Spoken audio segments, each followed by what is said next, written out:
Hello everybody. In this video I was going to do a modern stock analysis of Sears, but after looking more into it I thought it would be a little bit more appropriate to do a video talking about the downfall of Sears and how they went from being a massive market cap company and being in the Dow 30 to being where they are today.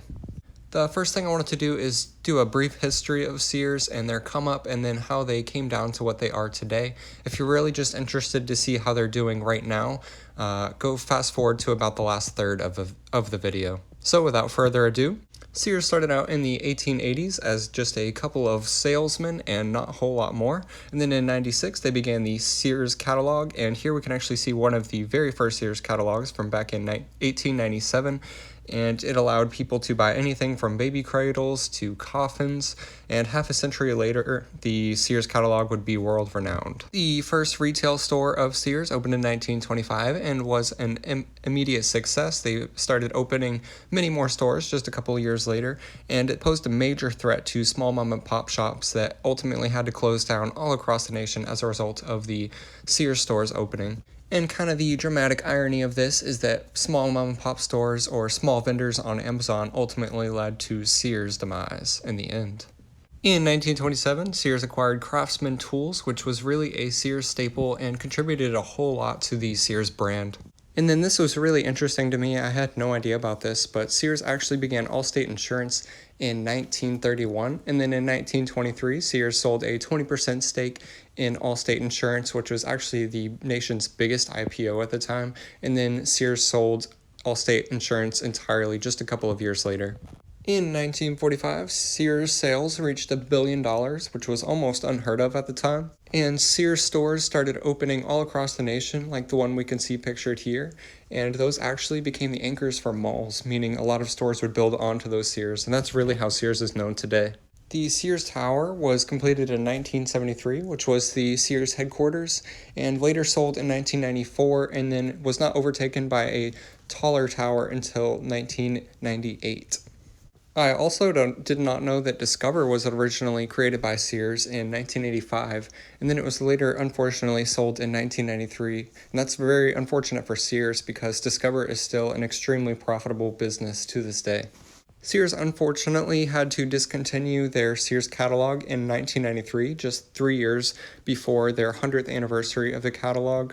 Unfortunately, Sears was never able to become a major player in direct-to-home retail business online, and that's really unfortunate because even before Sears had a retail store, they were shipping products directly to people's homes. So if they could have just kept up with the times and really become an online business, maybe they would still be successful today. Then in 1999, Sears was kicked out of the Dow and overtaken by Home Depot. This was really sad for Sears. They had been in the Dow for over 75 years. They had a great run, and this is really where things started to go downhill for Sears. At the beginning of 2017, Sears sells Craftsman Tools in a desperate attempt to get some cash and stay afloat. Craftsman Tools had been a Sears staple for almost 100 years, and they were selling it to Black & Decker, which was really a shame for Sears.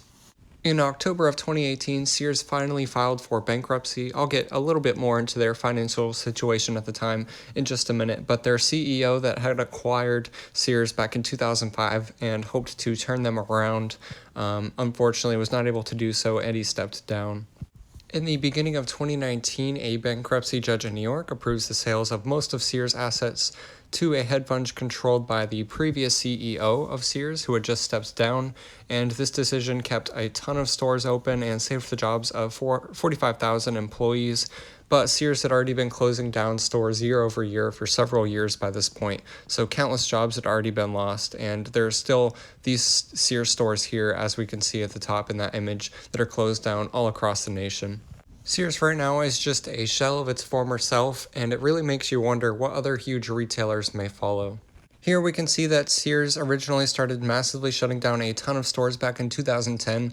They had started shutting down just the most unprofitable stores way back in 1993, but compared to these numbers, those were almost not important whatsoever. In 2010 and 11, 3,500 stores closed, and then as we saw just a second ago, in 2019, there's just 450 stores left. Here we see the decline of department store sales as well as the boom of internet retail sales, and I really wish I was able to find a chart going to modern day 2019, but unfortunately I do have this chart which is a few years old. Internet retail sales are nearly double what they were in 2012, and department store sales are still decreasing from year to year, and department stores or retail stores across almost all industries are still declining in sales and closing stores. This really makes me wonder what retail is going to look like in 20 or 25 years when only the most successful retail stores are still able to be open. And I think if people can buy it online, they will want to buy it online just because it's so much easier. And here is how Sears looks like today. They are now reduced to a penny stock at a $50 million market cap. And if we think back to 1945, when I mentioned that they did $1 billion in sales and increased for year over year in sales for decades, it's really crazy that they're at a $50 million market cap now, and just with 450 stores open. And here we can see that their revenue has decreased consistently for the last 4 years as they have continued to close down stores. And then earnings has been pretty variable because there are so many different factors that goes into earnings when they're dealing with so many store closings. I really hope you enjoyed this video. Subscribe for more content and come check out my channel to see what other kind of stock analysis videos I've done. And thank you so much for watching to the end.